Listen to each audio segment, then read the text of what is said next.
ചെറുപ്പക്കാര് ഒരു കാരണവശാലും ഇതിൽ കടക്കരുത്. കാരണം അവർക്ക് നഷ്ടപ്പെടുന്ന അവരുടെ വിലപ്പെട്ട സമയമാണ്. ഈ ട്രേഡിംഗിന്റെ റിയാലിറ്റി എന്താ?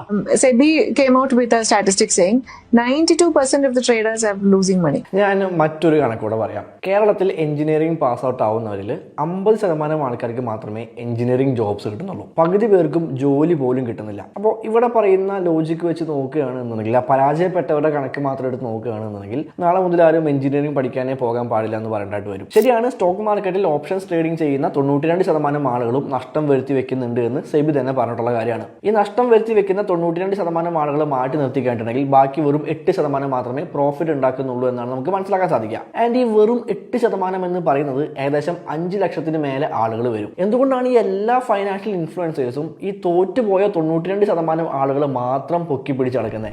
എന്തുകൊണ്ട് ആ വിജയിച്ച 8% ആളുകളുടെ കഥകൾ പറയുന്നില്ല? You can very easily teach the principles of trading. ഇങ്ങനെയൊക്കെ ചെയ്താൽ നിങ്ങൾക്ക് പൈസ കിട്ടും. പക്ഷെ അത് ചെയ്യാൻ പുറപ്പെടുമ്പോൾ മനസ്സിലാവും it is not impossible. Impossible ആണെങ്കിൽ എങ്ങനെയാണ് നേരത്തെ പറഞ്ഞ ആ ഒരു 8% ആളുകൾ അവിടെ പ്രോഫിറ്റ് ഉണ്ടാക്കുന്നത്?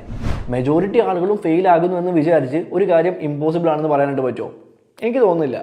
നമുക്കൊരു 10 ട്രേഡ് ഞാൻ ചെയ്താൽ എനിക്ക് ചിലപ്പോൾ 6 ട്രേഡോ 7 ട്രേഡോ എനിക്ക് ചിലപ്പോൾ ലാഭം കിട്ടിയിട്ടുണ്ടാവും. ആ ബാക്കിയുള്ള 3 എണ്ണത്തിൽ ഈ കിട്ടുന്നതിനേക്കാൾ കൂടുതൽ അപ്പുറത്ത് പോകും. അങ്ങനെ സംഭവിക്കുന്നുണ്ടെങ്കിൽ അത് ട്രേഡിങ്ങിന്റെ പ്രശ്നമല്ല, കറക്റ്റ് ആയിട്ടുള്ള രീതിയിൽ ട്രേഡ് ചെയ്യാൻ അറിയാത്തതിന്റെ പ്രശ്നം മാത്രമാണ്. പ്രോപ്പറായിട്ട് റിസ്ക് മാനേജ് ചെയ്യാനായിട്ട് അറിയാമെന്നുണ്ടെങ്കിൽ, നല്ലൊരു റിസ്ക് റിവാർഡ് റേഷ്യോ നിങ്ങൾക്ക് ഉണ്ടെന്നുണ്ടെങ്കിൽ, നിങ്ങളൊരു 10 ട്രേഡ് എടുത്ത് അതിൽ പകുതി ട്രേഡും ലോസ് ആയാലും, അതായത് ഒരു 5 ട്രേഡ് ലോസ് ആയാലും, at the end of the day നിങ്ങളവിടെ പ്രോഫിറ്റിലായിരിക്കും. ചെറുപ്പക്കാര് ഒരു കാരണവശാലും ഇതിൽ കടക്കരുത്. കാരണം അവർക്ക് നഷ്ടപ്പെടുന്ന അവരുടെ വിലപ്പെട്ട സമയമാണ്. Don't stop youngsters from trading. എങ്ങനെ ശരിയായിട്ടുള്ള രീതിയിൽ ട്രേഡ് ചെയ്യണമെന്ന് പഠിപ്പിച്ചു കൊടുക്കൂ.